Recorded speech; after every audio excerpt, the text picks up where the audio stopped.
আমেরিকার একটা বড় ডিপ্লোম্যাটিক ক্যাপিটাল হচ্ছে আমেরিকা থেকে প্রচুর পরিমাণে রেমিটেন্স বাংলাদেশে আসে। ওই কলাকে বিশ্ব দরবারে আনারস নামে বেচিয়ে দেবেন এবং মানুষ এটা আনারস নামে কিনে ফেলবে। এটার নামই হচ্ছে ডিপ্লোমেসি। কোনো একটা দেশ যখন বাধ্য হয়ে চায়নার কাছে যায় একটা রিলেশন বিল্ড আপ করার জন্য, তখন ওই রাষ্ট্রকে দিয়ে চায়না ওয়ান চায়না পলিসিতে সাইন করে রাখে। বর্তমান 2020-25 সালে এসে সৌদি আরবের সরকার পতন করে ফেলায় আমেরিকার জন্য কোনো বড় ব্যাপার নেই।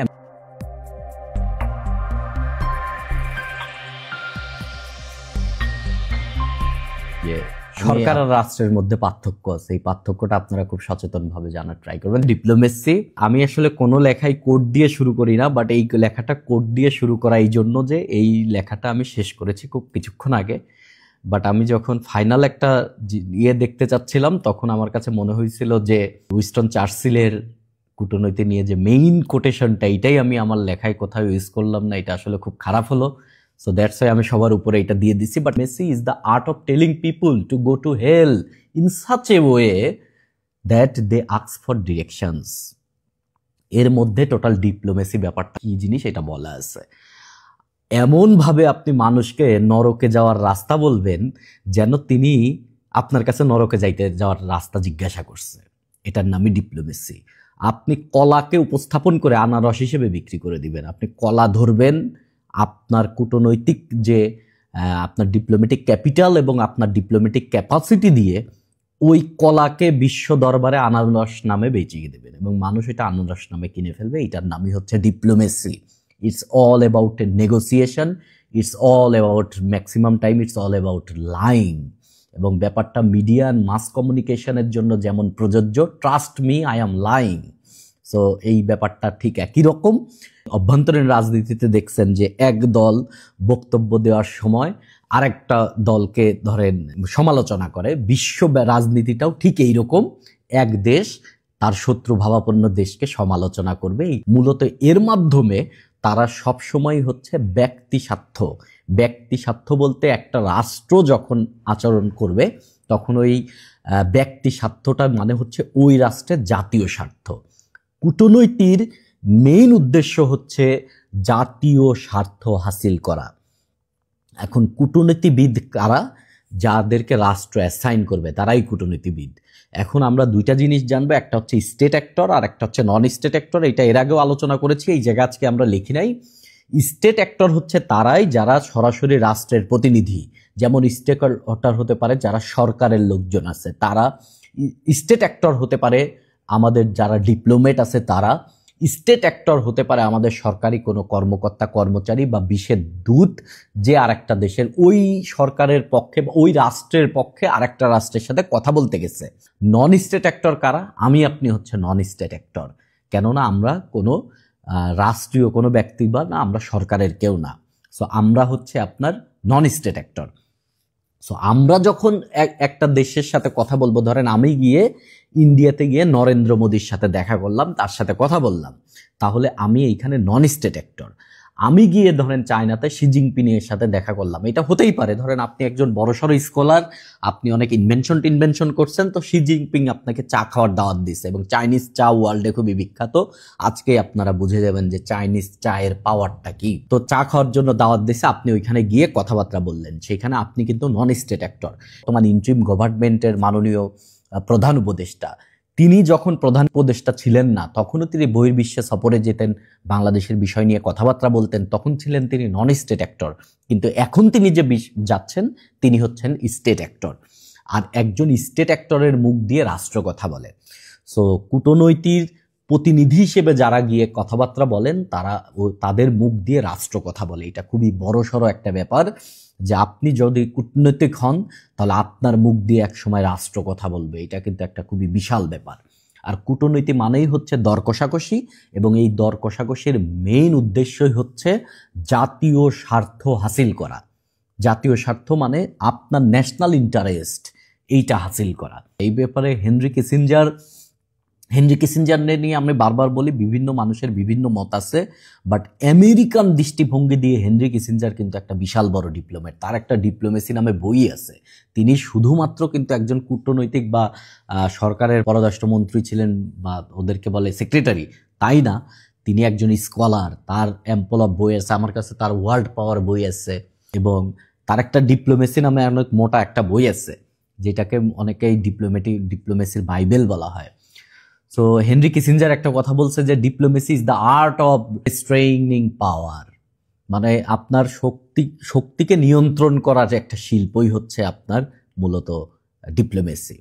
হ্যান্স মার্গেনথুর নাম আপনারা বারবার পড়বেন, বিভিন্ন জায়গায় লিখবেন। তিনি হচ্ছে আধুনিক বাস্তববাদের জনক বলা হয়। তিনি বলেছেন diplomacy an instrument of international power. আপনার যেটা জাতীয় শক্তি, ধরেন বাংলাদেশের জাতীয় শক্তির যদি চিন্তা করেন, বর্তমান বিশ্বের চীনের জাতীয় শক্তি যদি চিন্তা করেন, তাহলে আপনি বুঝবেন যে বাংলাদেশের চাইতে চীনের শক্তি বেশি। আর এই জাতীয় শক্তির একটা ইনস্ট্রুমেন্ট হচ্ছে ডিপ্লোমেসি। তার মানে আন্তর্জাতিক অঙ্গনে যতই আমরা সমতার কথা বলি, আন্তর্জাতিক অঙ্গনে ধরেন বাংলাদেশ যতটুকু লেভারেজ পাবে, চায়না তার চাইতে বেশি পাবে, কেননা তাদের শক্তি বেশি। আমেরিকা আরও বেশি পাবে, কেননা তাদের শক্তি আরও বেশি। সো এই হচ্ছে ডিপ্লোমেসি, এবং ডিপ্লোমেসি দিয়ে আপনি অসম্ভবকে সম্ভব করে ফেলতে পারবেন। যেমন ডোনাল্ড ট্রাম্প 2018 সালে এই যে একটা হ্যান্ডশেকের সাথে গোল্ডেন হ্যান্ডশেক, এখানে 2018 সালে তারা সিঙ্গাপুরে মিলিত হয়েছিল, এবং সেইখানে আমেরিকার প্রেসিডেন্ট সে হ্যান্ডশেক করতেছে হচ্ছে আপনার এই কিম জং উনের সাথে। এটা একটা ঐতিহাসিক ঘটনা, এটা সিঙ্গাপুরে এই ঘটনা ঘটেছিল 2018 সালে। সো ডিপ্লোমেসি হচ্ছে এরকম যে অসম্ভব ঘটনা আপনি ঘটাতে পারেন। ডিপ্লোমেসির মেইন কনসেপ্ট এসেছে, যেটা আধুনিক কনসেপ্ট, সেটা হচ্ছে ওয়েস্টফেলিয়া চুক্তির মাধ্যমে। আপনারা বিভিন্ন জায়গায় এই চুক্তিটা পড়বেন, ওয়েস্টফেলিয়া, এবং আধুনিক রাষ্ট্রের গোড়াপত্তন হয়েছে। সার্বভৌমত্বর শব্দটা পৃথিবীতে ইন্ট্রোডিউস হয়েছে এক প্রকারের, সেইটাই হচ্ছে ওয়েস্টফেলিয়া শান্তি চুক্তি। এইটা বুঝতে হলে আপনাদের, এবং এটা প্রিলিমিনারির জন্য খুবই ইম্পর্টেন্ট, এই সালটাও খুব ইম্পর্টেন্ট। 1648 সালে, 1618 সাল থেকে শুরু করে যে 30 বছর, মাঝখানে একটু গ্যাপ দিয়ে আরো 8 বছর ইংল্যান্ডে যে যুদ্ধ চলতেছিল, এই যুদ্ধ মোটা দাগে দুইটা যে কারণে যুদ্ধ চলতেছিল। এক হচ্ছে খ্রিস্টানদের মধ্যে যুদ্ধ চলতেছিল। আপনারা জানেন খ্রিস্টানরা দুইটা ভাগে ভাগ আছে, একটা হচ্ছে ক্যাথলিক আর একটা হচ্ছে প্রোটেস্ট্যান্ট। ক্যাথলিক কারা? যারা অ্যাকচুয়ালি হচ্ছে পোপকে মানে, এবং তারা চার্চকে মনে করে হচ্ছে মেইন। এক সময় ইংল্যান্ডে, আমরা ইংলিশ লিটারেচার পড়তে গেলে এই জিনিসটা বিভিন্ন দেখব, এর প্রভাবটা দেখবেন যে আপনার এক সময় টোটাল ইউরোপে এই রোমানরা মূলত হচ্ছে এই ক্যাথলিক টাইপের আর কি, বা ক্যাথলিক আর কি। এক সময় ইংল্যান্ডে দুই ধরনের মানুষের পাওয়ার ছিল সবচেয়ে বেশি। এক হচ্ছে যারা রাজা ছিল ইংল্যান্ডের, আর হচ্ছে যারা গির্জার বা চার্চের লোক ছিল, মানে ধর্মীয় গুরু যারা, এদের পাওয়ার খুব বেশি ছিল। কিছুদিন পরে দেখা যায়, এবং এরা তো গডের ডেপুটি বলতো, যারা হচ্ছে আপনার রাজারা ছিল তারা বলতো তারা গডের ডেপুটি। তো এক সময় যে দেখা যায় যে পোপ বা হচ্ছে যারা চার্চ বা খ্রিস্টানদের যেটা মন্দির বলেন, এই চার্চের যারা নিয়ন্ত্রণে আছে, তারা ধর্মকে তাদের ব্যক্তিগত কারণে ব্যবহার করতেছে এক, এবং নিজেদের স্বার্থে তারা বাইবেলকে চেঞ্জ করে ফেলতেছে।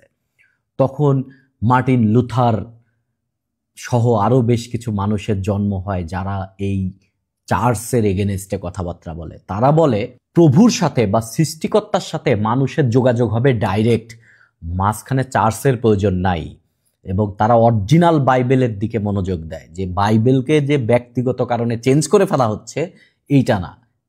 তাদেরকে বলা হচ্ছে প্রোটেস্টাইন, এবং এই প্রোটেস্টাইন এবং ক্যাথলিকদের মধ্যে দীর্ঘদিন যুদ্ধ হয়, এবং যারা সাম্রাজ্যবাদ পেছনে ছিল তাদের সাথেও একটা বড় যুদ্ধ হয়। এই সমস্ত যুদ্ধের সমাধান হচ্ছে এই পিস অফ ওয়েস্টফেলিয়ার মাধ্যমে, এবং এইটা একটা বড় চুক্তি, এবং এইটা একটা ডিপ্লোম্যাটিক ফসল, এবং এইটার থেকেই হচ্ছে আধুনিক রাষ্ট্রের গোড়াপত্তন হয়। এই চুক্তির থেকেই আসে যে অমুক অঞ্চল নিয়ে একটা রাষ্ট্র হবে, তাদের একটা সার্বভৌমত্ব থাকবে, তাদের সরকার থাকবে। এবং আরও ঐতিহাসিকভাবে আমরা ফ্রান্সের রাজা চতুর্দশ লুই, আমাদের ভারতবর্ষের আমরা চাণক্যের কথা বলতে পারি, এবং হচ্ছে আপনার চাইনিজ যে সভ্যতা আছে, এদের বিভিন্ন বিষয় থেকে ঐতিহাসিকভাবে অ্যাকচুয়ালি কূটনৈতিক ব্যাপার স্যাপার আসছে। এবং আধুনিক দিক দিয়ে আমরা বলতে পারি 1972 সালের পিংপং ডিপ্লোমেসি, এবং এটা আজকে বড় আলোচনায় নাই, কিন্তু বারবার এই আলোচনাটা আসবে, যেইখানে আমেরিকা এবং চায়নার মধ্যে সম্পর্ক শিথিল হয়েছিল। এই ব্যাপারটা আপনাদেরকে একটু আমি ক্লিয়ার করি। 1949 সালে চায়নায় যে সরকার ছিল, সেই সরকারের তখন চায়নার নাম ছিল রিপাবলিক অফ চায়না, এবং গতদিন আমরা বলেছি রিপাবলিক হচ্ছে পুরাপুরি গণতন্ত্র, আর পিপুলস রিপাবলিক হচ্ছে গণতন্ত্রের সাথে সমাজতান্ত্রিক মতাদর্শ, যেটাকে আমরা পিপুলস রিপাবলিক বলি। চায়নার নাম ছিল republic of China. Chiang Kai-shek ছিলেন হচ্ছে তখনকার চায়নার প্রেসিডেন্ট ছিলেন হচ্ছে আপনার চিয়াং কাইশেক। তখন মাও সেতুং এর নেতৃত্বে একটা কমিউনিস্ট বিপ্লব হয়, রেড আর্মিদের সাথে এই চিয়াং কাইশেকের যুদ্ধ হয়, এবং চিয়াং কাইশেক পরাজিত হয় এবং সে তার দলবল নিয়ে তাইওয়ানে শিফট হয়ে যায়। তখন তাইওয়ানের নাম হয় হচ্ছে রিপাবলিক অফ চায়না, আর মাও সেতুং মেইন যে ল্যান্ড চায়না, এই চায়নার নাম দিয়ে দেয় হচ্ছে the people's republic of China, যেটাকে আমরা কমিউনিস্ট চায়না বলি বা মাও সেতুং এর চায়না আর কি। তো যেটা এখনো স্টিল আছে, এবং তাইওয়ান হয়ে যায় হচ্ছে রিপাবলিক অফ চায়না। এই টাইমে জাতিসংঘের যে গঠিত হওয়ার পরে যে জাতিসংঘের যে সদস্য, সেই সদস্য কিন্তু ছিল রিপাবলিক অফ চায়না, এবং জাতিসংঘের যে নিরাপত্তা পরিষদের সদস্য এবং ভেটো পাওয়ার, এইটা ছিল রিপাবলিক অফ চায়নার, পিপুলস রিপাবলিক অফ চায়নার না। তার মানে 1949 সালের পরে এই জাতিসংঘের নিরাপত্তা পরিষদের সদস্য ছিল এবং জাতিসংঘের ভেটো পাওয়ার ছিল তাইওয়ানের, চায়নার না। এবং 1949 সাল থেকে 1971 সাল পর্যন্ত এই যে দীর্ঘ প্রায় 20 বছর, এই 20 বছর মেইন যে চায়না, এই চায়নার সাথে আমেরিকার কোনো কূটনৈতিক সম্পর্ক ছিলই না, না ছিল কূটনৈতিক, না ছিল বাণিজ্যিক। তাহলে চায়না একটা বিশাল বড় দেশ এবং এর জনগণ হচ্ছে শত শত কোটি। তাহলে এত বড় একটা মার্কেটকে আলাদা করে রাখা, এটা আমেরিকার অর্থনীতির জন্য এবং বিশ্ব টোটাল আমেরিকার জন্য এটা একটা বড় সড় নেগেটিভ ড্রব্যাক আর কি। তখন রিচার্ড নিক্সন এবং হেনরি কিসিঞ্জারের জুটি, রিচার্ড নিক্সন ছিলেন প্রেসিডেন্ট আর হেনরি কিসিঞ্জার ছিলেন তার স্টেট সেক্রেটারি বা পররাষ্ট্রমন্ত্রী বলতে পারেন। এই দুইজন মিলিয়ে পাকিস্তানের মধ্যস্থতায় বলা যায় তারা মেইন চায়নার সাথে সম্পর্ক স্থাপন করে, এবং এইখানে পিং পং ডিপ্লোমেসি হচ্ছে, পিং পং মানে হচ্ছে টেবিল টেনিস খেলা আর কি। আমেরিকার টেবিল টেনিস টিম তখন অবস্থান করতেছিল হচ্ছে জাপানে, তাদের একটা টুর্নামেন্ট ছিল জাপানে ছিল, জাপান থেকে তারা চায়না ল্যান্ড করে টেবিল টেনিস খেলার জন্য। এবং এই যে প্রায় 20 বছর পর এই টেবিল টেনিস যে টিম মেইন চায়নাতে ল্যান্ড করে, আর মেইন চায়নাতে ল্যান্ড করে মানে কি 20 বছর পর কোনো আমেরিকান চায়নার মাটিতে পা দিচ্ছে। সো এই যে পিং পং খেলার মাধ্যমে দুই দেশের মধ্যে একটা সম্পর্ক বিল্ড আপ হয়, এই জন্য এটাকে বলা হয় পিং পং ডিপ্লোমেসি। এই ঘটনা ঘটে 1972 এর শুরুতে এবং 1971 সালের শেষে। সো এইটা একটা ডিপ্লোমেসির একটা বড় উদাহরণ। আপনারা এটা রিডিং পড়লেই বুঝবেন। আজকের লেকচারের মেইন জিনিসই রিডিং, লেখাটা খুবই ভালো, রিডিং পড়লেই আপনারা বুঝে যাবেন। কূটনৈতিক নিয়ে লিখতে গেলে কিছু কূটনৈতিক টার্ম সম্পর্কে আমাদের জানা লাগবে, এবং রিটেনে যখন আপনারা পরীক্ষা দিবেন তখন এই শব্দগুলা ডাইরেক্ট ইংরেজিতে লিখবেন। আর প্রিলিমিনারি বা অন্যান্য যারা বিসিএস সম্পর্কে ধারণা নিচ্ছেন তাদের জন্য এই টাইপের শব্দগুলা খুবই ইম্পর্টেন্ট বিশ্ব বোঝার জন্য। ডিপ্লোম্যাটিক ক্যাপিটাল মানে কি মূলধন, আর ডিপ্লোম্যাটিক ক্যাপিটাল হচ্ছে আপনার একটা দেশের সাথে যে আলাপ আলোচনা, যে ডিপ্লোমেসি বিল্ড আপ হবে, এইটাই আপনার কি ক্যাপিটাল আছে।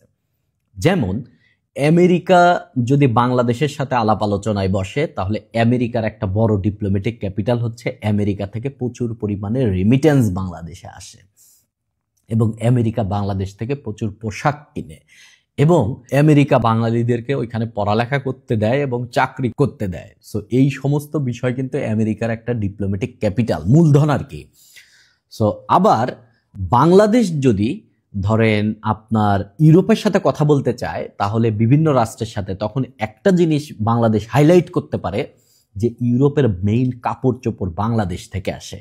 সো বাংলাদেশ যে কোনো মুহূর্তে, বা এটা একটা পাওয়ার, বাংলাদেশ বলতে পারে আমরা এটা দেওয়া বন্ধ করে দিব, তাহলে তাদের ইনস্ট্যান্ট অনেক হ্যাসেলের মধ্যে তারা পড়বে নতুন মার্কেট খুঁজে বের করার জন্য। এটাও একটা বাংলাদেশের জন্য পাওয়ার।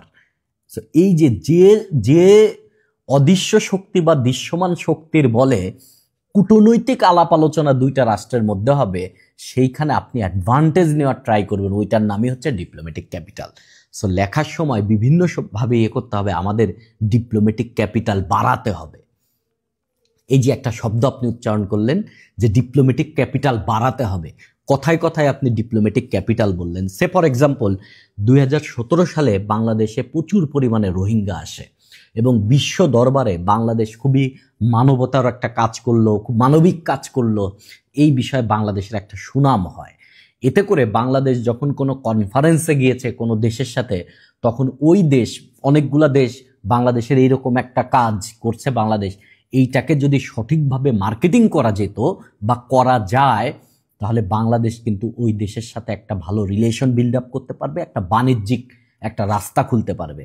তার মানে এই জিনিসটাকে ডিপ্লোম্যাটিক ক্যাপিটাল হিসেবে ব্যবহার করা হতে পারে, এটা একটা বড় বিষয়। আবার নরওয়ে, আপনারা জানেন ইসরায়েল এবং ফিলিস্তিনের মধ্যে যে অসলো চুক্তি হয়েছিল তার মধ্যস্থতা করেছিল নরওয়ে। তো নরওয়ে যেহেতু এই যে একটা ধরে একটা শান্তি স্থাপনের মধ্যস্থতা করেছিল, এইখানে কিন্তু নরওয়ে এই ব্যাপারটাকে তাদের শক্তি হিসেবে বিশ্বের দরবারে দেখায় যে আমরা শান্তি স্থাপনে কাজ করি, আমরা কোনো অশান্তি করি না। সো এই জিনিসটাই হচ্ছে তাদের ডিপ্লোম্যাটিক ক্যাপিটাল। তার মানে ডিপ্লোম্যাটিক ক্যাপিটাল হচ্ছে কোনো দৃশ্য বা অদৃশ্যমান শক্তি, যে শক্তি ব্যবহার করে বা যে ক্যাপিটাল মূলধন ব্যবহার করে ডিপ্লোম্যাটিক আলাপ আলোচনার টেবিলে আপনি নিজের স্বার্থ হাসিল করার চেষ্টা করবেন, এটাই হচ্ছে ডিপ্লোম্যাটিক ক্যাপিটাল। এরপরে আমরা কথা বলতে পারি হচ্ছে ডিপ্লোম্যাটিক লেভারেজ নিয়ে। ডিপ্লোম্যাটিক লেভারেজটা কি? এটা হচ্ছে কূটনৈতিক প্রভাব। ধরেন আপনার কিছু শক্তি বা আপনার কিছু কাজ যা আপনি আলাপ আলোচনায় বিশ্ব দরবারে আপনি প্রভাব ফেলান। যেমন যুক্তরাষ্ট্রের একটা বড় প্রভাব হচ্ছে নিষেধাজ্ঞা দেওয়া। যুক্তরাষ্ট্র যদি কোনো দেশকে নিষেধাজ্ঞা দেয়, তাহলে সেই দেশের অর্থনীতি ধীরে ধীরে ডাউন হয়ে যায়, তার অর্থনীতি একবারে ধ্বংসের দিকে চলে যায়। তার মানে যুক্তরাষ্ট্রের একটা বড় ব্যাপার হচ্ছে কি, এটা হচ্ছে কূটনৈতিক প্রভাব। সে নিষেধাজ্ঞা শক্তিকে সে ডিপ্লোম্যাটিক লেভারেজ হিসেবে বিভিন্ন জায়গায় ব্যবহার করে। ধরেন দুইটা দেশের মধ্যে কোনো নেগোসিয়েশন হবে, ধরেন বাংলাদেশের সাথেই আমেরিকার একটা নেগোসিয়েশন হচ্ছে, যেখানে আমেরিকা বাংলাদেশের সাথে বাংলাদেশের কাছে ধরেন 5টা বোয়িংয়ের বিমান বিক্রি করতে চায়, 5টা, যুক্তরাষ্ট্র। তো এইটা একটা কূটনৈতিক আলাপ আলোচনার মাধ্যমে হচ্ছে এই বেচা কেনাটা।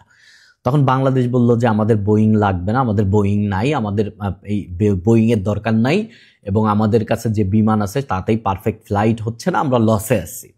তো যুক্তরাষ্ট্র তখন এটা বলতে পারে যে জোরপূর্বক আর কি বলতে পারে যে আপনি বিমানটা কিনেন, আদারওয়াইজ কিন্তু বিভিন্ন কারণ দেখায় আপনার উপর অর্থনৈতিক নিষেধাজ্ঞা দেওয়া হবে। তখন কিন্তু ছোট কান্ট্রিগুলা এই বিমান কষ্ট হলেও সেই বিমান কিনতে বাধ্য হবে।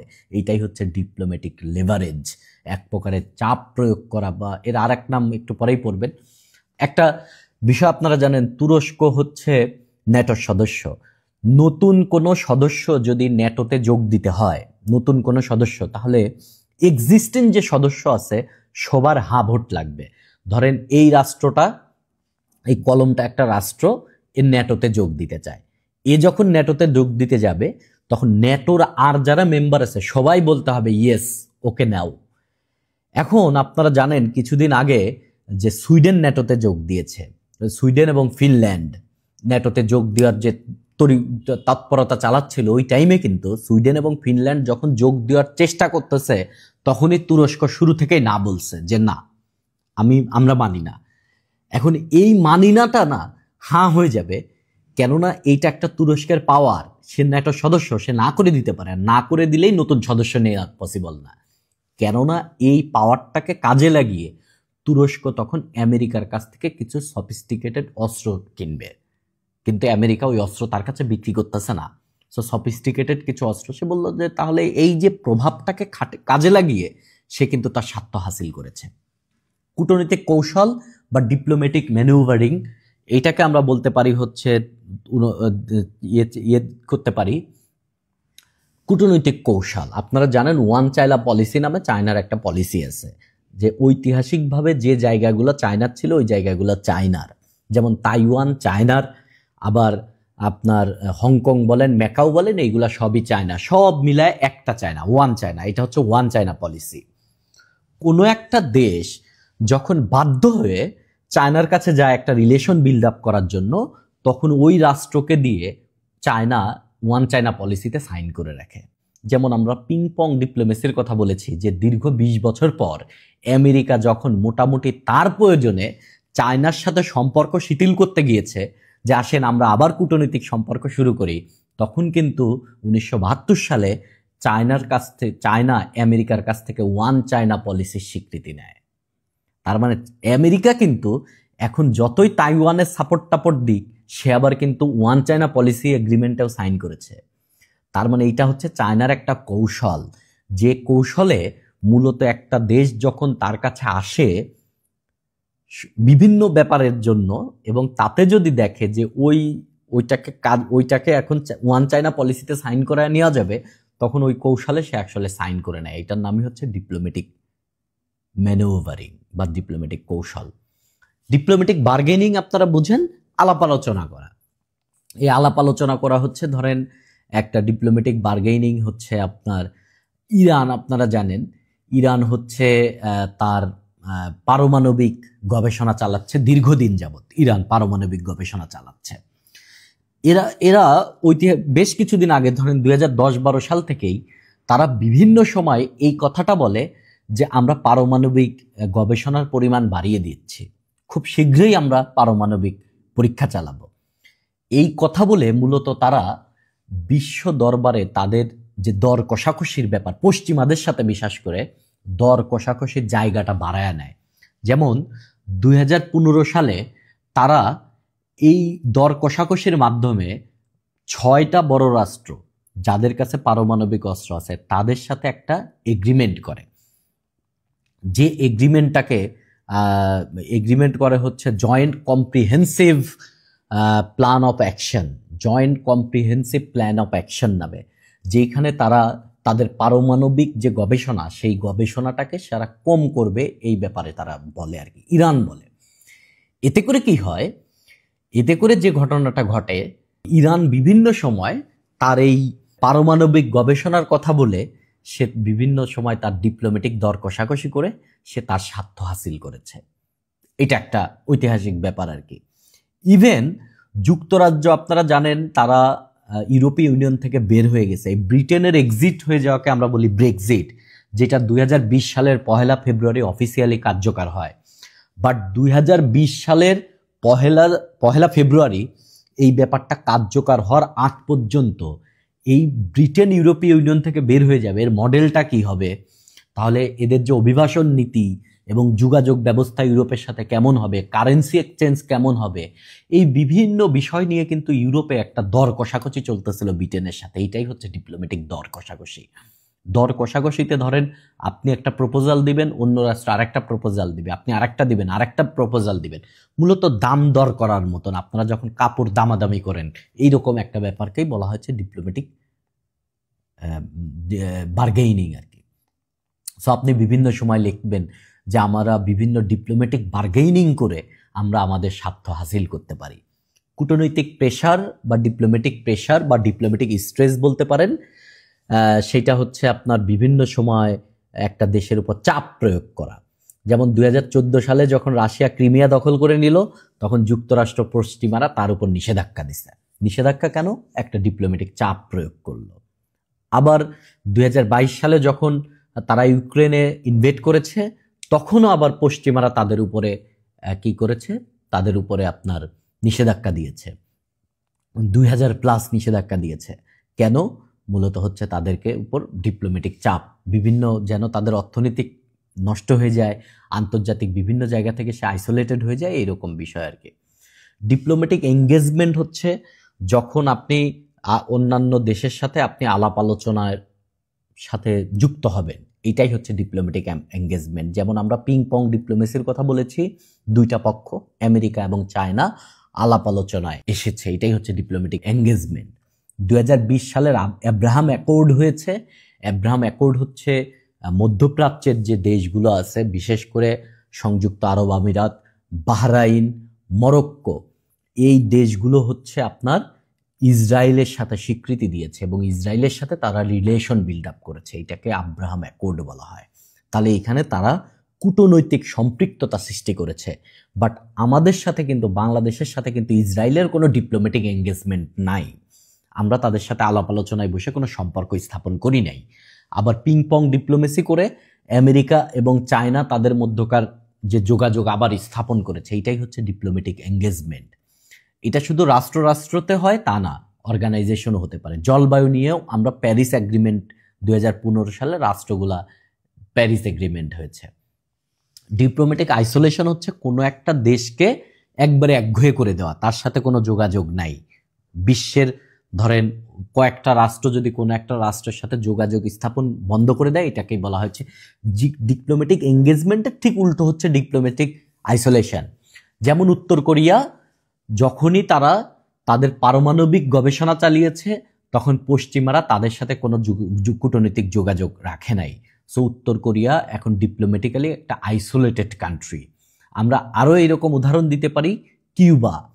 কিউবা যখন 1960-এর দশকে যখন সোভিয়েত ইউনিয়নের সাথে রিলেশন বিল্ড আপ করে এবং কিউবান মিসাইল সংকটের কথা আপনারা জানেন, 1962 সালে তারা পুরা সোভিয়েতের দিকে চলে যায় এবং এইখানে হচ্ছে ফিদেল কাস্ত্রো, যখন এখানে একটা কমিউনিস্ট বিপ্লব হয়, তখন আমেরিকা কিউবার সাথে সমস্ত যোগাযোগ ছিন্ন করে।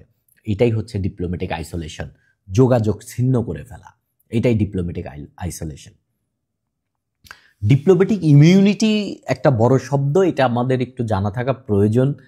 ডিপ্লোম্যাটিক ইমিউনিটি হচ্ছে Geneva convention on diplomatic relation 1961 সালে। এইখানে বলা হয়েছে, ধরেন বাংলাদেশে অনেকগুলো এম্বাসি আছে, ধরেন বাংলাদেশে আমেরিকান এম্বাসি আছে। এইখানের যারা অফিসিয়ালরা আছেন, এই সমস্ত অফিসিয়ালকে আপনি বাংলাদেশের আইন দিয়ে বিচার করতে পারবেন না, তাদেরকে ধরতে ছুঁইতে আপনি পারবেন না। ওই যে আমেরিকান এম্বাসি গুলশানে যেটা আছে, ওই আমেরিকান এম্বাসিটা এক টুকরো আমেরিকা, ওর মধ্যে আমেরিকান আইন চলে, ওর মধ্যে বাংলাদেশের আইন চলে না। সো বাংলাদেশের একটা খুনি আসামি, সে যদি আমেরিকান এম্বাসির মধ্যে ঢুকে যায় এবং আমেরিকার এম্বাসির লোকজন যদি বলে যে আপনি ওইখান থেকে বের হবে না, সে এখান থেকে বের হবে না, তখন সে বের হবে। যতদিন না বের হবে ততদিন পর্যন্ত কোনো পুলিশ ভেতরে ঢুকে তারে অ্যারেস্ট করতে পারবে না, জনম জনম ওইখানে থাকতে পারবে। এরকম ঘটনা ওয়ার্ল্ডে আসছে। যেমন বোধহয় নরওয়ের একজন কোনো ব্রিটেনের কোনো বোধহয় একজন অ্যাক্টিভিস্ট, ছোট্ট একটা দেশ, সেটা আমি ভুলে গেছি, তাদের এম্বাসির মধ্যে, খুবই ছোট্ট একটা দেশের এম্বাসির মধ্যে দীর্ঘদিন ছিল। দীর্ঘদিন বলতে সে ধরেন প্রায় বুড়া হয়ে গেছে, এরকম একটা অবস্থা পর্যন্ত সে ওর মধ্যে ছিল। এইগুলাই হচ্ছে ডিপ্লোম্যাটিক ইমিউনিটি। এবং আপনি তাদেরকে সার্চ করতে পারবেন না। আপনি রাস্তাঘাটে বের হলো, ধরেন আপনাদেরকে আমি এরকম একটা উদাহরণ দিই, তাহলে বুঝতে সুবিধা হবে আপনাদের। ধরেন এইটা একটা আমেরিকান এম্বাসির গাড়ি, ধরেন এর মধ্যে আমেরিকান অ্যাম্বাসিডর আছে এবং সে ঢাকার রাস্তায় চলাচল করতেছে, আমেরিকান অ্যাম্বাসিডরের গাড়ি। এই গাড়ির মধ্যে একজন ইংল্যান্ডের লোক উঠছে, লোক উঠছে এবং আমেরিকান অ্যাম্বাসিডর তাকে খুন করে ফেলছে। তাহলে এই টোটাল ঘটনাটা ঘটছে বাংলাদেশে। কিন্তু এই জিনিসটাকে আপনি বাংলাদেশের আইন দিয়ে বিচার করতে পারবেন না, কেননা এই যে গাড়ির ভেতরে যে ঘটনা ঘটছে, এই গাড়িটা এক টুকরো আমেরিকা। তার মানে এইখানের যে আইন চলবে, যা চলবে তা আমেরিকান আইন, আমেরিকা এটা করবে। এটাই হচ্ছে ডিপ্লোম্যাটিক ইমিউনিটি। এবং এই ইমিউনিটি দেয় হচ্ছে Vienna convention, to be exact হচ্ছে Vienna convention on diplomatic relation. এইটাই হচ্ছে আপনার এই ইমিউনিটিটা দেয়। তো ডিপ্লোম্যাটিক ইমিউনিটি একটা স্বাধীনতার বিষয়। এর একটা উল্লেখযোগ্য উদাহরণ হচ্ছে 1993 সালে যখন আমেরিকা আপনার ইরাকে আক্রমণ করে। আমেরিকা যখন ইরাকে আক্রমণ করে, তখন আমেরিকাতে যে ইরাকের এম্বাসি ছিল, ধরেন ওয়াশিংটনে ইরাকের যে এম্বাসি আছে, সেইখানে যে অফিসিয়ালরা ছিল, সেই অফিসিয়ালরা তো ইরাকি লোকজন, তাদেরকে কিন্তু আমেরিকা কোনো কিছু বলে নাই, তাদেরকে গ্রেপ্তারও করে নাই। কিন্তু এর ভায়োলেশনেরও কিছু ঘটনা ঘটে। যেমন 1979 সালে যখন আপনার আয়াতুল্লাহ খামিনির নেতৃত্বে ইরানে ইসলামিক বিপ্লব হয়, এই ইসলামিক বিপ্লবের সময় কিন্তু যারা হচ্ছে এই আয়াতুল্লাহ খামিনির যারা অ্যাক্টিভিস্ট ছিলেন, তারা তেহরানে যে আমেরিকান এম্বাসির অফিস ছিল সেইখানে তারা আক্রমণ করে, এবং সেই আক্রমণে করে এই দূতাবাসে যে আমেরিকানগুলা ছিল এরকম 50 জনকে তারা অপহরণ করে এবং তাদেরকে 444 দিন আটকায় রাখে। যদিও ভিয়েনা কনভেনশনের একটা party Iran, so Vienna convention অনুযায়ী এই কাজটা ছিল মোটামুটি টোটালি আন্তর্জাতিকভাবে অবৈধ। সো বিশ্ববাজারে আসলে বৈধ অবৈধর হিসাব নিকাশ মিলানো খুবই কঠিন। আমরা কিছু কূটনৈতিক ধারণা নিব, কিছু কূটনৈতিক শিখব, বিভিন্ন ধরনের কূটনীতি, এগুলা অনেক মজার জিনিস, শিখতেও ভালো লাগে, এগুলো পড়লেই আপনি বুঝতে পারবেন। তো প্রথমে আমরা যেটা বলবো হচ্ছে গ্যাস্ট্রোনমিক ডিপ্লোমেসি। গ্যাস্ট্রোনমিক ডিপ্লোমেসি হচ্ছে রান্নাঘরের কূটনীতি, খাবার দাবার দিয়ে হচ্ছে মন জয় করা। এইটা উদাহরণস্বরূপ আমরা বলতে পারি শি জিনপিং 2015 সালে আমেরিকায় সফরে গিয়েছিল। তখন আমেরিকায় গিয়ে তিনি আমেরিকান হাই অফিসিয়ালদের এবং যারা আমেরিকান মানে সরকারে আছে তাদেরকে প্রচুর চাইনিজ খাবার দাবার, বিভিন্ন ঐতিহাসিক খাবার দাবার খাইয়েছে। খাবার খাইয়ে মন জয় করে তার সাথে আসলে ডিপ্লোম্যাটিক বা জাতীয় স্বার্থ হাসিল করা, এইটার নামই হচ্ছে মূলত রান্নাঘরের কূটনীতি বা গ্যাস্ট্রোনমিক ডিপ্লোমেসি। আরও উদাহরণ হচ্ছে ভারত এবং নরেন্দ্র মোদী এবং 2019 সালে নরেন্দ্র মোদী এবং আমেরিকার প্রেসিডেন্টের মধ্যে যে কুরমা কূটনীতি হয়েছিল, তাদেরকে কুরমা খাইয়েছিল, এবং শুধু কুরমা না, আরও বিভিন্ন ধরনের ভারতীয় ঐতিহ্যবাহী খাবার খাইয়েছে, এবং এই খাবার খাইয়ে নিজেদের স্বার্থ হাসিল করার যে পদ্ধতি, এটার নামই হচ্ছে গ্যাস্ট্রোনমিক ডিপ্লোমেসি।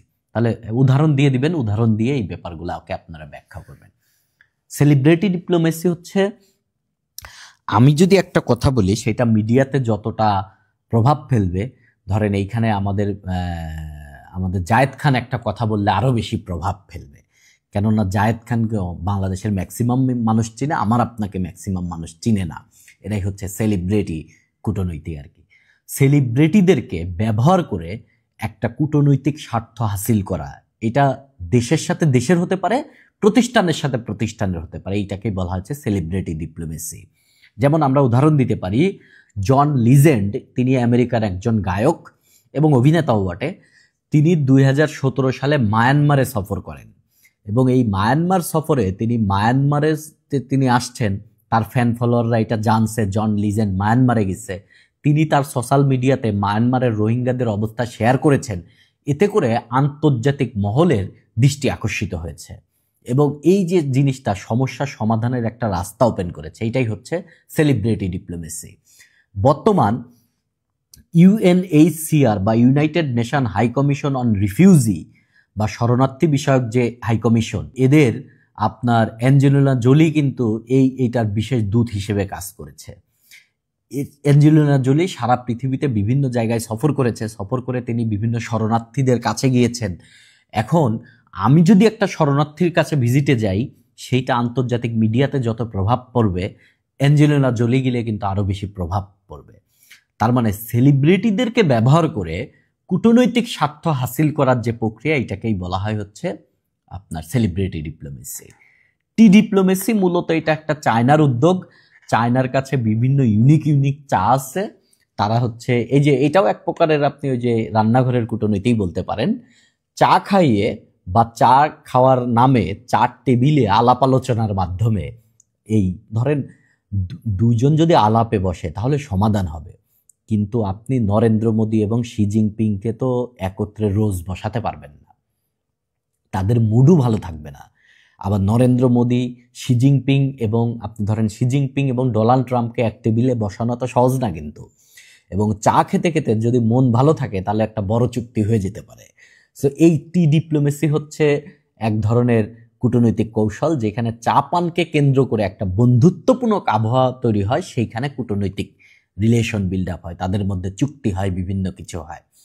এই যে 2015 সালের ঘটনাটাই, এই ছবিটা 2015-তে শি জিনপিং এবং নরেন্দ্র মোদী তারা চা খাচ্ছেন, যদিও চা হাতে নেই, চা এখানে আছে, এই চা খেতে খেতে তাদের মধ্যে যে কূটনৈতিক আলাপ আলোচনা হয়েছে এবং যে চুক্তি স্বাক্ষরিত হয়েছে, এগুলাই হচ্ছে চা ডিপ্লোমেসির একটা উদাহরণ আর কি। সো টি ডিপ্লোমেসিও এক প্রকারের খাওয়া দাওয়া নিয়ে ডিপ্লোমেসি আর কি। পর্যটন কূটনীতি হচ্ছে পর্যটনকে বা ট্যুরিজমকে ডিপ্লোম্যাটিক ইনস্ট্রুমেন্ট হিসেবে ব্যবহার করা। আপনারা জানেন উত্তর কোরিয়া এবং দক্ষিণ কোরিয়ার মধ্যে কিন্তু একটা বিশাল পরিমাণে একটা অশান্তি আছে।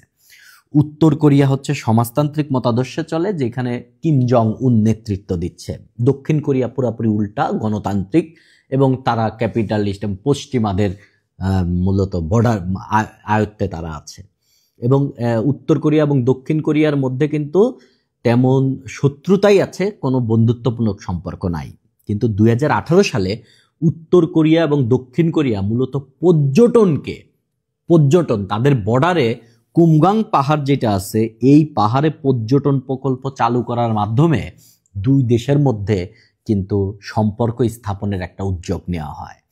তার মানে এইখানে পর্যটনকে প্রায়োরিটি দিয়ে তারা আলাপ আলোচনা করতেছে। এইটাই হচ্ছে পর্যটন কূটনীতি বা ট্যুরিজম কূটনীতি। একটু আগে আমরা আব্রাহাম অ্যাকর্ডের কথা বলেছি। 2020 সালের আব্রাহাম অ্যাকর্ডের মাধ্যমে সংযুক্ত আরব আমিরাত, বাহরাইন, মরক্কো এই দেশগুলো ইসরায়েলকে স্বীকৃতি দিয়েছে। এবং এই স্বীকৃতি দেওয়ার পেছনে সংযুক্ত আরব আমিরাতের একটা বড় স্বার্থ হচ্ছে আপনার এই ট্যুরিজম। আপনারা জানেন সংযুক্ত আরব আমিরাতে কিন্তু এই পর্যটকদের একটা বড় যে আমি দুবাই ঘুরতে যাইতে চাই, দুবাই গিয়ে অনেকে গিয়ে ল্যাম্বরগিনিও কিনে ফেলতেছে। ফেক ল্যাম্বরগিনির ছবিও আমরা বর্তমান সময়ে দেখতেছি, বিভিন্ন ঘটনা ঘটতেছে। তো আব্রাহাম অ্যাকর্ডের একটা বড় বিষয় ছিল 2020 সালের, যে ইসরায়েলের লোকজন যেন আপনার সংযুক্ত আরব আমিরাতে বা দুবাইতে ঘুরতে আসে, তাদের মধ্যে ট্যুরিজম চালু হয়। তার মানে এই ট্যুরিজমকে একটা ইনস্ট্রুমেন্ট হিসেবে ব্যবহার করে আব্রাহাম অ্যাকর্ডের মতন অ্যাকর্ড তৈরি হয়েছে। যদি এটা একটা ফ্যাক্টর, আরো অনেকগুলো ফ্যাক্টর আছে। সো ট্যুরিজমকে ব্যবহার করে যে কূটনৈতিক সম্পর্ক স্থাপন করার প্রক্রিয়া, সেটাই হচ্ছে আপনার মূলত ট্যুরিজম ডিপ্লোমেসি। একাডেমিক ডিপ্লোমেসি হচ্ছে বড় বড় জ্ঞানীগুণী প্রফেসরদেরকে নিয়ে কূটনৈতিক সম্পর্ক স্থাপন করা। আমি আগেই বলেছি 1949 সাল থেকে 1971 সাল পর্যন্ত চায়না এবং আমেরিকার মধ্যে কোনো ধরনের কোনো সম্পর্কই ছিল না। কিন্তু পিংপং ডিপ্লোমেসির মাধ্যমে যখন দুই দেশের মধ্যে 1972 সালে সম্পর্ক স্থাপিত হয়, তখন প্রচুর চাইনিজ আমেরিকায় পড়তে গেছে। এবং আজকে আমেরিকার যে কোনো একটা ইউনিভার্সিটি আপনি সার্চ দেন, যে কোনো একটা ইউনিভার্সিটি, সেটা হার্ভার্ড হতে পারে, সেটা MIT হতে পারে, সেটা ধরেন ওকলাহোমা স্টেট ইউনিভার্সিটি হতে পারে, সেটা ধরেন আপনার মিশিগান স্টেট ইউনিভার্সিটি হতে পারে, ওয়াশিংটন স্টেট, যে কোনো একটা ইউনিভার্সিটি আপনি সার্চ দেন, সার্চ দিয়ে তাদের যে কোনো একটা ডিপার্টমেন্টের ফ্যাকাল্টিগুলোর দিকে যান, যদি 20টা ফ্যাকাল্টি দেওয়া থাকে, বিলিভ ইট অর নট 5টার বেশি ওইখানে চাইনিজ আছে, এমনকি 10টাও থাকতে পারে চাইনিজ। তার মানে এই যে আমেরিকায় এত চাইনিজ স্কলার আছে, এই স্কলারদেরকে ব্যবহার করে বিভিন্ন ধরনের কূটনৈতিক চুক্তি বা কূটনৈতিক যোগাযোগ স্থাপিত হয় কিন্তু চায়না এবং আমেরিকার মধ্যে। এই জিনিসটার নামই হচ্ছে একাডেমিক ডিপ্লোমেসি, যেখানে শিক্ষা প্রতিষ্ঠান, গবেষণা বা শিক্ষাবিদদেরকে ব্যবহার করে একটা সহযোগিতামূলক এনভায়রনমেন্ট ক্রিয়েট করা হয় এবং দুই বা ততোধিক দেশের মধ্যে সম্পর্কের উন্নয়ন ঘটে। এই জিনিসটার নামই হচ্ছে একাডেমিক ডিপ্লোমেসি।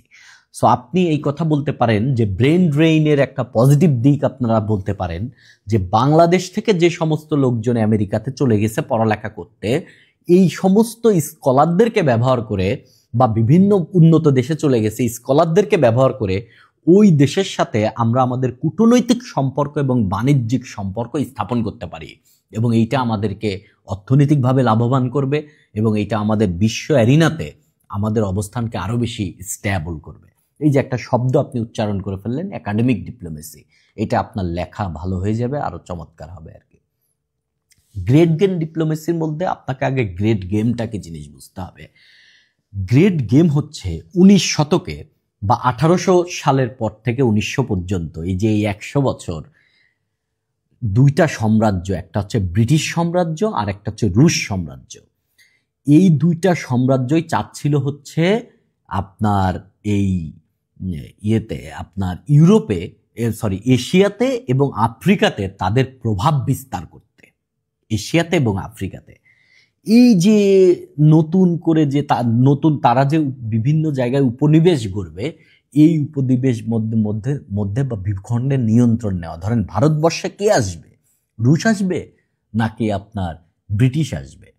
সো এই যে দুইটা বড় শক্তির যে প্রভাব, দুইটা সাম্রাজ্যের যে মধ্যকার উত্তেজনা, এইটাকেই বলা হয় হচ্ছে great game. So great game হচ্ছে ব্রিটিশ সাম্রাজ্য এবং রুশ সাম্রাজ্যের মধ্যে 1900 সালের ঘটনা।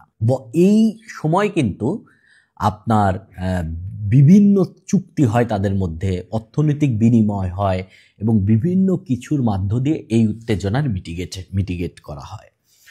আর বর্তমান সময়ে গ্রেট গেম ডিপ্লোমেসি বলতে বোঝাই হচ্ছে, আমরা যদি চায়নার দিকে দেখি আর যুক্তরাষ্ট্রের দিকে দেখি, চায়না কিন্তু এশিয়াতে এবং আফ্রিকাতে তার প্রভাব ব্যাপকভাবে বাড়ানোর চেষ্টা করতেছে। তারা বিআরআই প্রজেক্ট করতেছে এবং তারা তাদের বিআরআই তো একটা বড় উদ্যোগ, এবং এইখানে তারা মেরিটাইম সিল্ক রুট, তারা পোলার সিল্ক রুট এবং তারা ট্রেন লাইন এবং তারা স্থল সিল্ক রুট, এইগুলা কিন্তু স্থাপনের মাধ্যমে তাদের প্রভাব বিস্তার করতে যাচ্ছে। $multi-trillion project.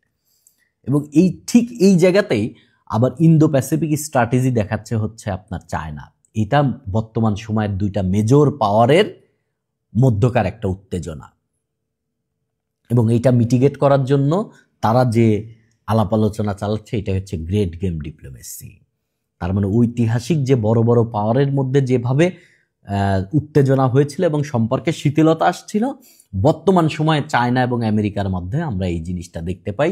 এটাই হচ্ছে গ্রেট গেম ডিপ্লোমেসি। এবং গ্রেট গেম ডিপ্লোমেসি শুধু যে চায়না আমেরিকার মধ্যে তা না, আমেরিকার সাথে রাশিয়ারও হতে পারে, কেননা রাশিয়াও একটা গ্রেট পাওয়ার।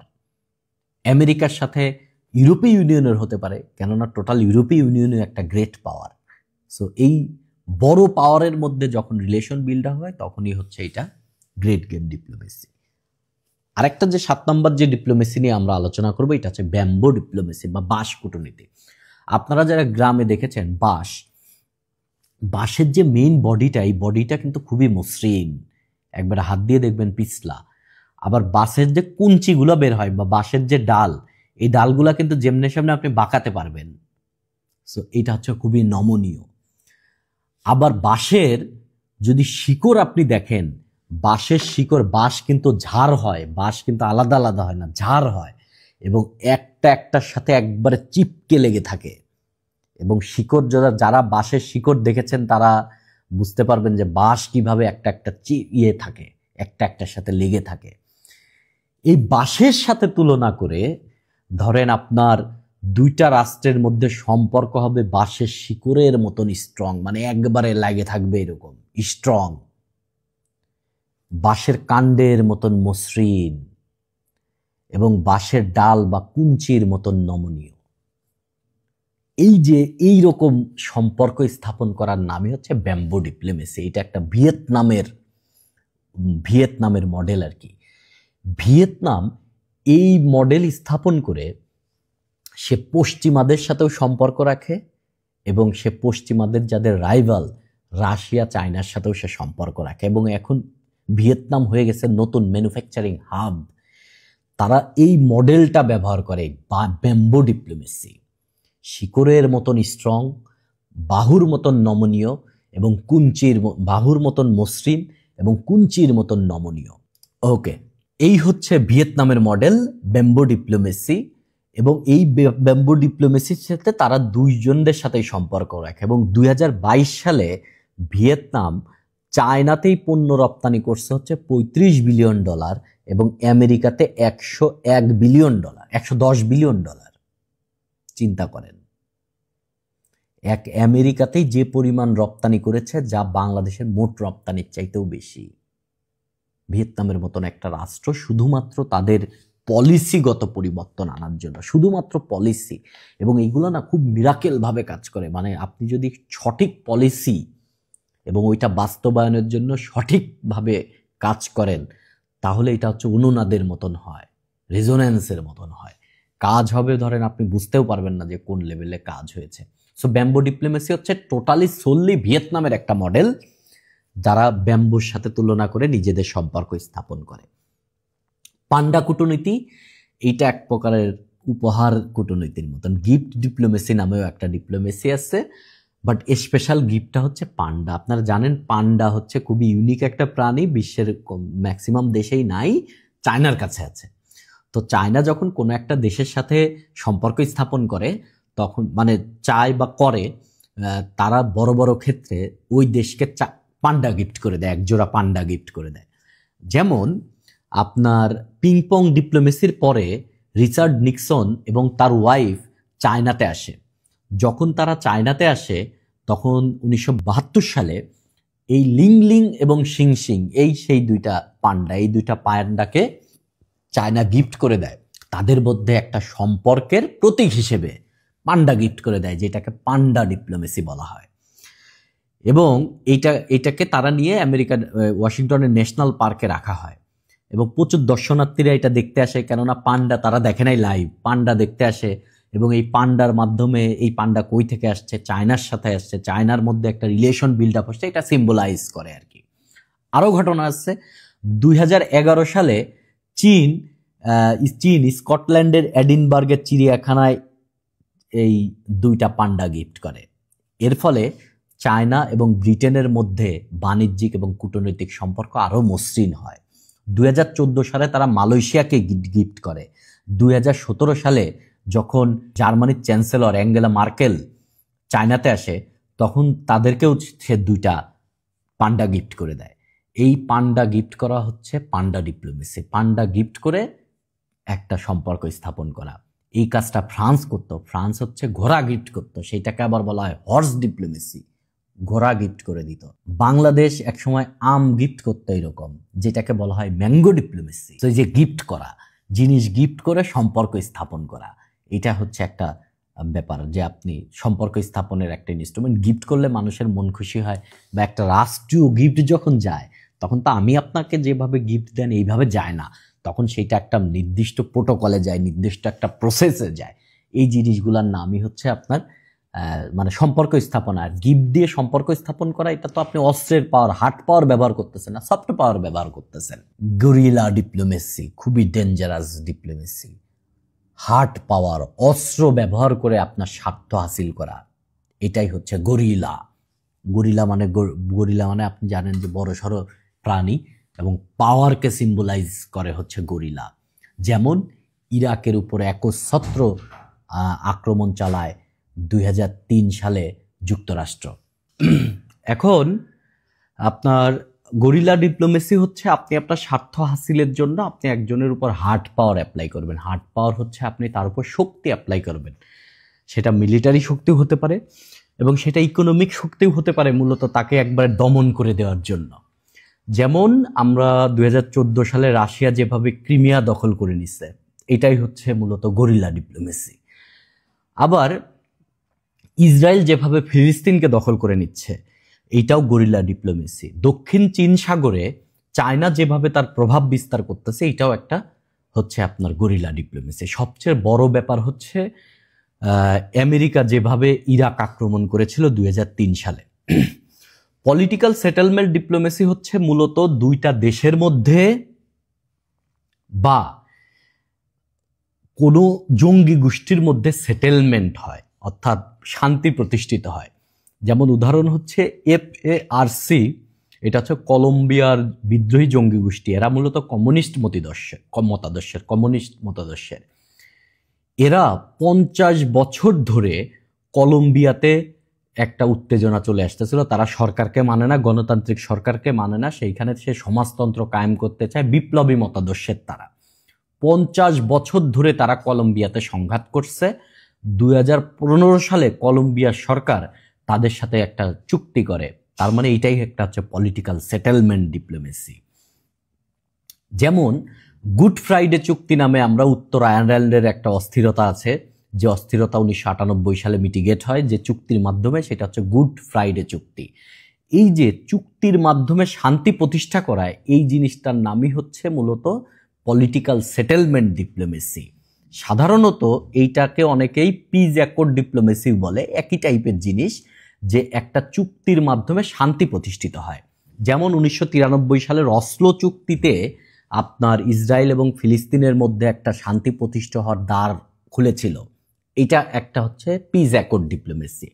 বর্তমান সময়ে হামাস এবং ইসরায়েলের মধ্যে যে যুদ্ধবিরতি চুক্তি বা সুইসফায়ার চুক্তি, সিজফায়ার চুক্তি স্বাক্ষরিত হয়েছে বা সিজফায়ার চুক্তি হয়েছে, এটাও হচ্ছে এক প্রকারের পিস অ্যাকর্ড ডিপ্লোমেসি।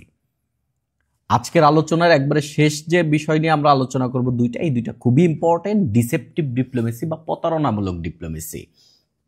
মিথ্যা কথা বলে স্বার্থ হাসিল করা। সবচেয়ে বড় উদাহরণ হচ্ছে 2003 সালে আমেরিকা ইরাকে এই কথা বলে আক্রমণ করে যে ইরাকের কাছে বিধ্বংসী অস্ত্র আছে, ইরাকের কাছে কেমিক্যাল উইপন আছে।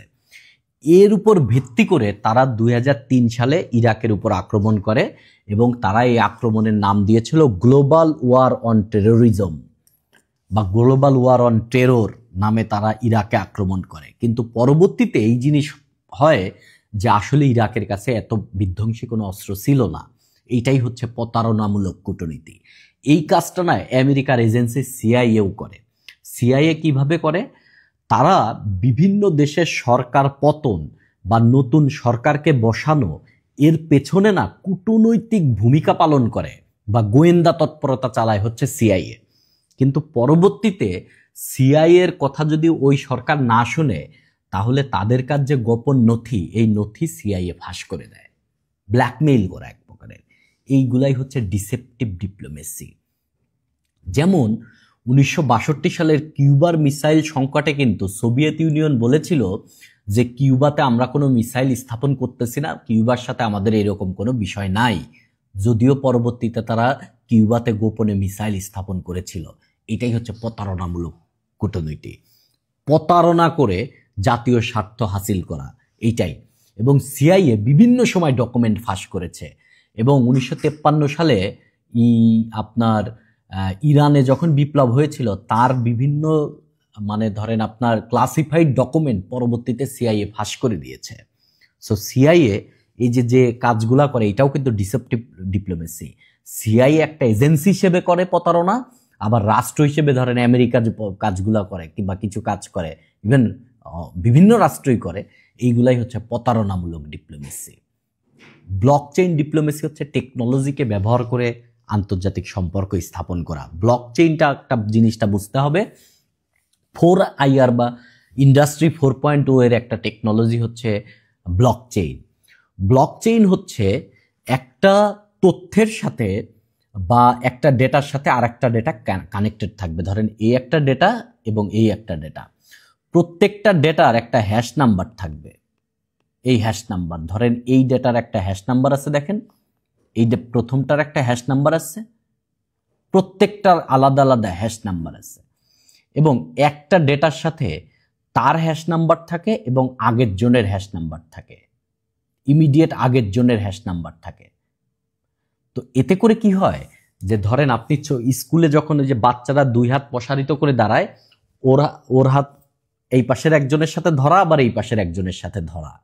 যদি এইভাবে ধরেন এই যে এইভাবে হাত দিয়ে আপনি দাঁড়ান, এই হাত ধরা এই হাত ধরে একটা গোল করে ফেলেন, বাচ্চারা স্কুলে একটা গোল সার্কেল তৈরি করে ফেলে।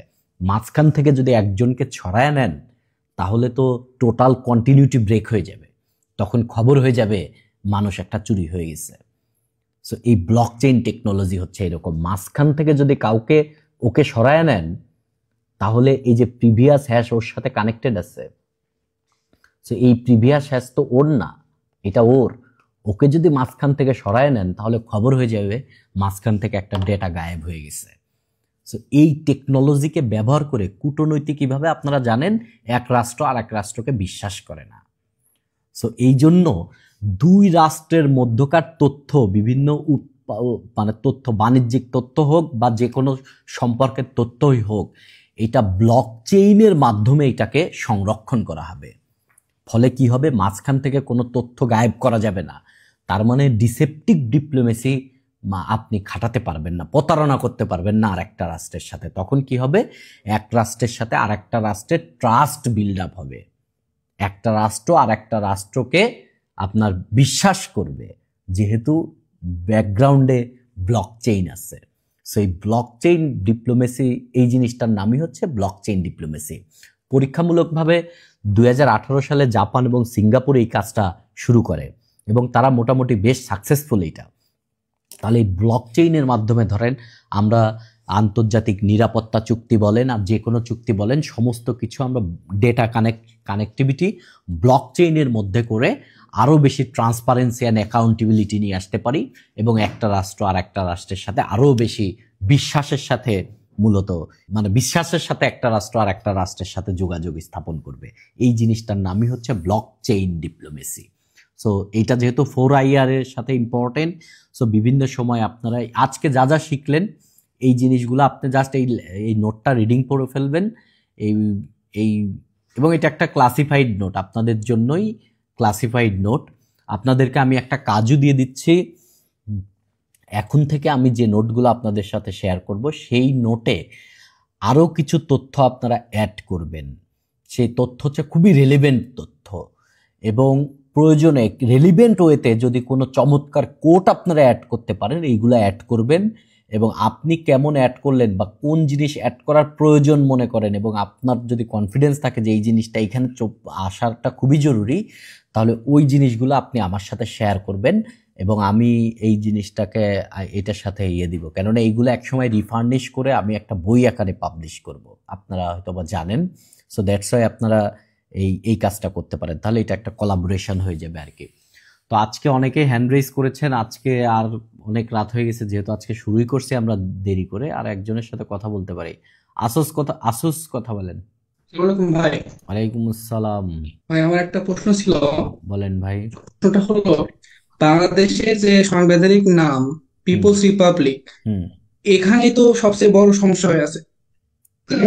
আমরা যে গণতন্ত্রের কথা বলি, না না, গণতন্ত্র বহুদল আমাদের আমাদের গণতন্ত্রের মতন, কিন্তু আমাদের গণতন্ত্রের সাথে সমাজতন্ত্রকে আমাদের ব্লেন্ড করা।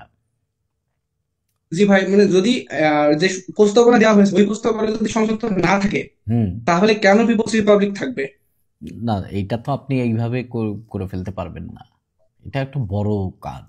এটাকে যদি আপনি রিপাবলিক করতে চান, ধরেন আপনি যেটা বলতেছেন যে আপনি রিপাবলিক হয়ে যাবেন, রিপাবলিক অফ বাংলাদেশ বলবেন, এটা তো জি এটা তো জি সহজ কাজ না। মেইন মডেল চেঞ্জ করে ফেলা এটা তো সহজ কাজ হবে না। তো পিপলস রিপাবলিক আর রিপাবলিকের মধ্যকার পার্থক্য আপনি আরো একটু হোম স্টাডি করবেন। এবং আমাদের যেহেতু অর্থনৈতিক মডেল মূলত মিশ্র মডেল, আমরা কিন্তু সমবায় মালিকানা আছে, ব্যক্তি মালিকানা আছে, রাষ্ট্রীয় মালিকানাও আছে। আমরা কিন্তু পুরাপুরি ক্যাপিটালিস্ট না, আবার পুরাপুরি জি সমাজতান্ত্রিকও না। যেমন আপনি কিন্তু বাংলাদেশে অস্ত্র বানাতে পারবেন না, অস্ত্র কিন্তু শুধুমাত্র রাষ্ট্র বানাতে পারবে। বাংলাদেশে কোনো প্রাইভেট অস্ত্র নির্মাণ কারখানা আছে? নাই। সরকারি একটা আছে গাজীপুরে, কিন্তু আমেরিকাতে কিন্তু প্রাইভেটে অস্ত্র নির্মাণ করা যায়, বানাতে পারবেন। অনেক কোম্পানি আছে যারা অস্ত্র বানায়, অস্ত্র বিক্রি করে। সো আপনি যদি রিপাবলিক নাম নেন তাহলে অনেক কিছুকে প্রাইভেটাইজেশন করতে হবে, এতটা লিবারেল আপনি হতে পারবেন না। বুঝতে পারছেন? আরো বুঝবেন ধীরে ধীরে। আরেকজন কথা বলেন, ঈশিতা কথা বলেন। ভাইয়া আসসালামু আলাইকুম। ওয়ালাইকুম আসসালাম ভাই, বলেন। আচ্ছা ভাইয়া, থ্যাংক ইউ আমাকে সুযোগ দেওয়ার জন্য।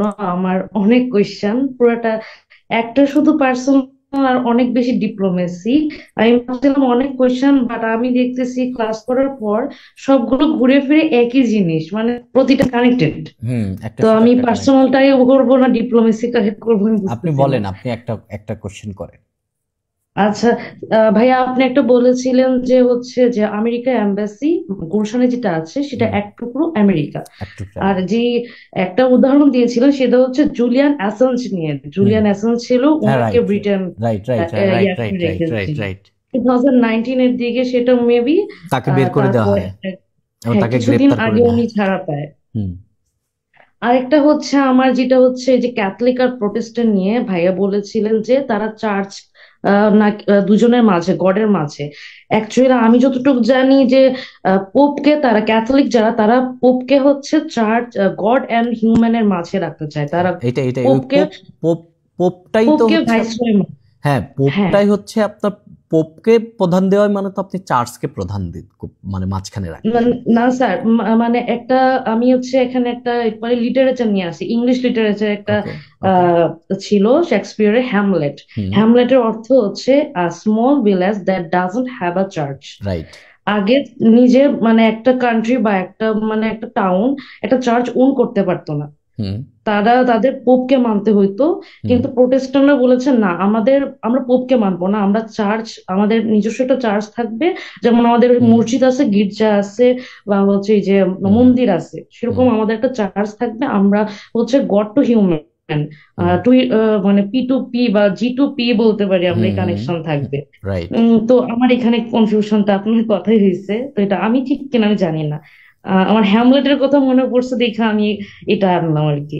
ক্যাথলিকরা অ্যাকচুয়ালি হচ্ছে আপনার পোপকে মানতো, এবং পোপই মূলত ওকে, ধর্ম হেড অফ চার্চ মানে, হ্যাঁ, তারা হেড অফ চার্চ মানে চার্চ। না। এবং এতে করে হ্যাঁ তারা বলেছে তারা হচ্ছে বিভিন্ন কারণে তারা পাওয়ার প্র্যাকটিস করার সময় তাদের মানে নিজেদের মতন করে ধর্মকে হ্যাঁ, ব্যবহার যেমন করতো। রোমান এম্পায়ার পুরাটাই ছিল পোপ বেস, হ্যাঁ, পোপ বেস। যেটা হ্যাঁ পোপ পরবর্তীতে বেস। হচ্ছে প্রোটেস্টাইনরা হচ্ছে মূলত, আমি যতদূর জানি, প্রোটেস্টাইনরা বলেছিল যে সৃষ্টিকর্তা এবং মানুষের মধ্যে আর কোনো কিছু কোনো দরকার নাই, আর কানেকশন কিছুই হবে থাকবে না, ডাইরেক্ট। পোপ থাকবে কানেকশন না, হবে শুধু ডাইরেক্ট। ডাইরেক্ট। হ্যাঁ এটাই জি হচ্ছে স্যার। প্রোটেস্টাইনদের কথা, এবং তারা হচ্ছে ওল্ড টেস্টামেন্টকে বেশি প্রায়োরিটি দিচ্ছিল, এটা জি আমি জি। যতদূর জানি। এবং এদের মধ্যে দীর্ঘদিন যাবৎ যুদ্ধ চলতেছিল।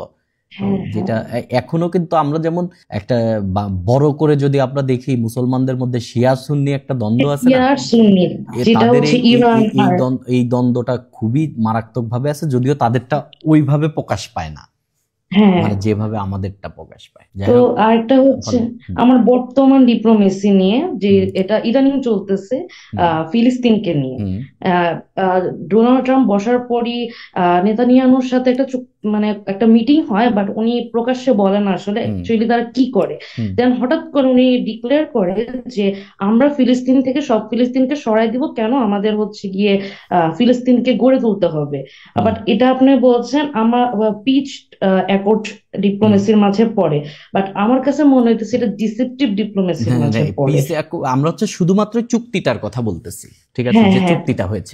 কেন বলতেছি, কেন এটা ডাইরেক্ট কিন্তু আমি ডিসেপটিভ শোনেন, বলতে পারবো না আমার কাছে। কনসিকুয়েন্স, হ্যাঁ রাইট, কনসিকুয়েন্স হুম। হচ্ছে ধরেন তাদের মধ্যকার কি, ধরেন এই চুক্তি যে শান্তি আনবে না, এটা সবাই জানে, পৃথিবীতে এটা সবাই সবাই জানে। জানে। এবং আমার যতদিন না এটা মনে হচ্ছে পর্যন্ত, ইরাকের সাথে এটা কানেক্টেড, হ্যাঁ রাইট, ইরাকের মতো জর্জ বুশ যেটা করছে। কিন্তু স্যার এটা কিন্তু কুয়েত তখন অনেক বেশি মানে ড্যামেজড হয়েছিল, হুম, বাট কুয়েত কিন্তু বিল্ড আপ করতে বেশি সময় লাগে না, না এখন না কুয়েত কিন্তু না, কুয়েতের অনেক কাছে বেশি তো আপনার উন্নত। প্রচুর পরিমাণে রিসোর্স আছে। হ্যাঁ কুয়েত ছোট্ট এটাও একটা দেশ, ঠিক। পুরা দেশটা রিসোর্সে ভর্তি। তাদের হ্যাঁ নিজেদের এটা ঠিক। রিসোর্স দিয়ে তারা নিজেকে রিবিল্ড করতে পারে প্রচুর, অনেক মানে এটা এটা একটা, যেটা আপনার ফিলিস্তিনকে যদি করতে হয়, তাহলে ফিলিস্তিনটা টোটালটাই মনে কর ডোনেশনের উপর ডিপেন্ড করতে হবে। মানুষজন তাকে হ্যাঁ দিবে, এটাও তাই ঠিক। তাই দিয়ে, তাদের নিজেদের কোনো রিসোর্স নাই। হ্যাঁ। সো আর এবং হচ্ছে এবং হুম, আপনার তাদেরকে রিবিল্ড করতে যে খুব বেশি টাকা লাগবে তা না, বর্তমান বিশ্বের না। যত টাকা সাথে তুলনা করলে এটা কিন্তু খুবই কম উনি টাকা। আরেকটা ট্রিক করছে, উনি হচ্ছে যেন উনি বলছে যে আমেরিকা এটা মানে দেখবে, কিন্তু ওনার কি উচিত ছিল না এটা ইউএন এর আন্ডারে যাওয়া হুম, ফিলিস্তিনের? উনি কিন্তু এটা এটা করতে যেন না পারে, সেটার জন্য কিন্তু উনি মানবাধিকার থেকে বের হয়ে গেছে, জাতিসংঘের মানবাধিকার থেকে ডোনাল্ড ট্রাম্প বের হয়ে গেছে, ইভেন ত্রাণও বন্ধ করে দিছে। হুম। এটার মাঝে আরো একটা ইভেন আমি রিসেন্ট কানেক্ট টাইমে করতে। তারা হচ্ছে বোধহয় আপনার এই এলন মাস্ক প্রস্তাব করেছে যে ইউএস এইডকেও বন্ধ করে দেওয়া। হ্যাঁ হ্যাঁ, এইট অলরেডি উনি ডিক্লেয়ার করে দিছে, বন্ধ হয়ে গেছে অলরেডি। আর হুম একটা হচ্ছে আব্রাহাম অ্যাকর্ডের কথা বলতেছি ফিলিস্তিন ইস্যুতে। হুম আহ আহ, আব্রাহাম অ্যাকর্ড অনুযায়ী বাহরাইন, দুবাই আর হচ্ছে মরক্কো হুম ইসরায়েলের সাথে সম্পর্ক রাখবে। হুম কিন্তু এখন আমেরিকা চাইতেছে সৌদি আরবও যেন সম্পর্ক রাখে। হুম। বাট সৌদি আরব কিন্তু তো আজকে ডিক্লেয়ার করছে যে উনি যতদিন পর্যন্ত ফিলিস্তিন স্বাধীন হচ্ছে না, উনি সম্পর্ক রাখবে না। শোনেন, এইটা যদি, কিন্তু এতদিন তো সৌদি এইটা আরব চুপ শোনেন, ছিল। আজকে 2025 সাল, এবং সুন্নি বিশ্বের নেতৃত্ব দেয় সৌদি আরব, মোটামুটি বলা চলে। 7 অক্টোবরের ঘটনা যদি না ঘটতো এবং হামাসের সাথে যদি ইসরায়েলের একটা যুদ্ধ না শুরু হতো, তাহলে আজকে ধরেন ফেব্রুয়ারি 2025, এই যদি 7 অক্টোবরের ঘটনা না ঘটতো, তাহলে এটা হতে পারতো যে আজকে ফেব্রুয়ারি 2025-এ আপনি দেখতে পারতেন যে সৌদি আরব আসলেই স্বীকৃতি দিয়ে ফেলছে, এবং আজ হোক কাল হোক সৌদি আরব স্বীকৃতি দিবে। একটা জিনিস মাথায় রাখবেন, সৌদি আরব খুবই ভালনারেবল একটা দেশ। ভালনারেবল দেশ বলবো না, সৌদি আরবের সরকার খুবই ভালনারেবল একটা সরকার। এবং যদি আপনি বলেন যে ওয়ার্ল্ডের সবচেয়ে বড় ফ্যাসিস্ট কারা, তাইলে তো সৌদি আরব মানে এই নামটা, সৌদি আরব এই নামটা ইসলামী নাম? না না, হযরত মুহাম্মদ সাল্লাল্লাহু আলাইহি ওয়াসাল্লাম যখন ওইখানে ছিলেন তখন কি নাম সৌদি আরব ছিলেন? সৌদি আরব ছিল না এটা? তাহলে ওয়ার্ল্ডের সবচেয়ে বড় ফ্যাসিস্ট কে? সৌদি আরব। ওরা রাজতন্ত্র, ওরা যা এবং খুশি তা করে।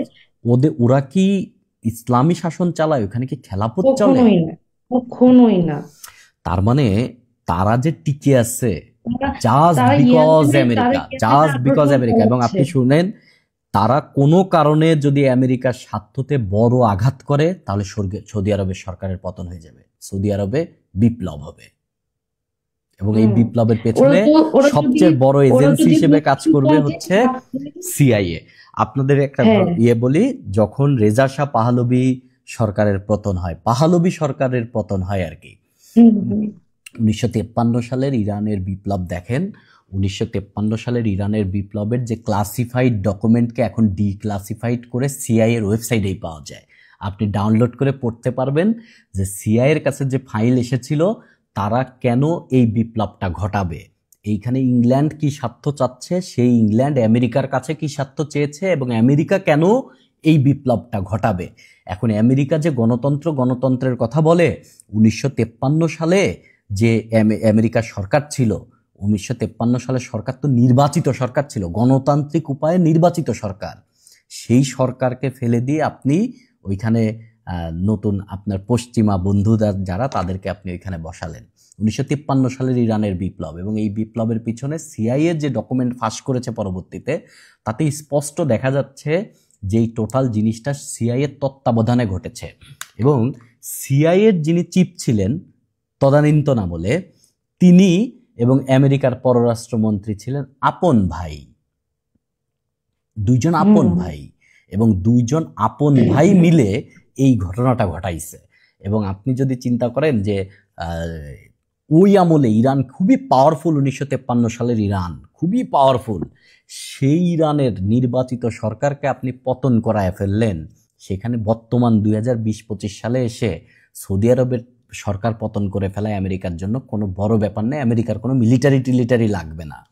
আমেরিকা শুধু সৌদি আরবের চারপাশ দিয়ে যে পরিমাণ আমেরিকার মিলিটারি আছে এইগুলাকে সরায় নিবে, আশপাশের দেশ বা ভেতরের যারা ডিপ স্টেট আছে তাদেরকে উস্কানি দিয়ে সর্বোচ্চ 1 মাস লাগবে, ইয়েমেনরে সাপোর্ট করলেই হবে। এবং এই কারণেই সৌদি আরব কখনোই ধরেন আপনার পশ্চিমার একবারে এগেনস্টে কোনো দিন যেতে পারবে না, এই সরকার যতদিন থাকবে আর কি।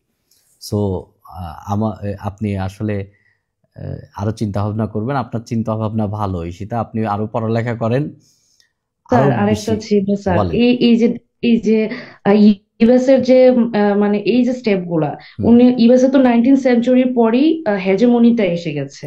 হ্যাঁ, এখন এটা হচ্ছে ইয়োহেন একজন রাষ্ট্রবিজ্ঞানী আছেন, উনি একটা থিওরি দিয়েছিল আফটার হেজেমনি একটা ইফেক্ট হয়। এটা তো টোটালি তাহলে একটা আফটার হেজেমনি মানে ইফেক্ট আমি বলতে পারি কোহেনের মতে। আফটার হেজেমনি ইফেক্টটা কি? আফটার হেজেমনি ইফেক্ট হচ্ছে যখন মানে আমি একটা হেজেমনি থিওরি হচ্ছে নব্য বাস্তববাদ, যেটা বলে যে কন্ট্রোলে রাখতে গেলে আমার একটা রাষ্ট্র শুধু পাওয়ারে থাকবে, যারা হচ্ছে শুধু নিজের স্বার্থ বুঝবে না, আর যার কাছে হচ্ছে বিশ্বের স্বার্থ সবার উপরে হবে। যদি অন্য কেউ আবার নতুন হেজেমনি ক্রিয়েট করতে চায়, উনি হ্যান্ড ওভার করবে স্বইচ্ছায়। বাট হচ্ছে আফটার হেজেমনি হচ্ছে গিয়ে এটা বিশ্বের গার্ডিয়ান হবে। হ্যাঁ, সে বিশ্বের গার্ডিয়ান হবে, কিন্তু আফটার হেজেমনি উল্টাটা। যদি আমরা একজনের উপরে ডিপেন্ড করি তাহলে উনি হয়ে যায় ফেসিস্ট। উনি নিজের স্বার্থটাই দেখবে, এন্ড অফ দ্য মানে যেই লঙ্কায় যায় সেই হয় রাবণ, জিনিসটা হচ্ছে এমন। রাইট। তো এটা হচ্ছে আফটার হেজেমনি। তো হেজিমনি পিস থিওরি আসলে কাজ করে না। না। ওয়ার্ল্ডের এমন কোনো ঐতিহাসিকভাবে ধরেন যতদিন পর্যন্ত আমরা হিস্ট্রি জানি, ওয়ার্ল্ডে ধরেন রোমানরা একসময় হিজিমন ছিল, তারপরে একসময় জি। ধরেন আপনার অটোম্যান এম্পায়াররা ব্রিটিশরা একসময় হিজিমন ছিল, ব্রিটিশরা কম হিজিমন ছিল, ব্রিটিশদের কম চাইতে হেজেমন ধরেন ছিল। ফ্রান্স একসময় বড়, ফ্রান্স এম্পায়ার একসময় বড় হেজিমন ছিল। এরা কখনোই না বিশ্বের গার্ডিয়ান হয় নাই, এরা বিশ্বের মালিক হইতে চাইছে, not guardian. So that's why G. Hegemony piece theory এটা একটা একাডেমিক থিওরি, এটা অ্যাকচুয়ালি কাজ করে না। সো আফটার হেজিমনি যেটা, যিনি হেজিমন হবেন তিনি তার জাতীয় স্বার্থের জন্য ছোটদেরকে শোষণ করবেন এবং বিশ্বে আরও বেশি উত্তেজনা ছড়াবেন এবং উত্তেজনা ছড়িয়ে তিনি স্বার্থ নেবেন এবং উত্তেজনায় তিনি ঘটাবেন এবং পরবর্তীতে মিটিগেট করতে গিয়ে তিনি স্বার্থ নেবেন এবং বিশ্বে আরও অস্থিরতার ভিতর যাবে। এটাই বাস্তবতা, এটাই বাস্তববাদ। সো বাস্তববাদ অ্যাকচুয়ালি হেজিমনি পিস থিওরিকে সাপোর্ট করে না, এটা লিবারেলিজমের একটা অ্যাপ্রোচ আর কি। ঠিক আছে ঈশিতা, আপনি কি রিটেন দিবেন? জি sir. Okay, best of luck. তাহলে অনেক কথা বললাম, সবাই ভালো থাকেন, শুভরাত্রি।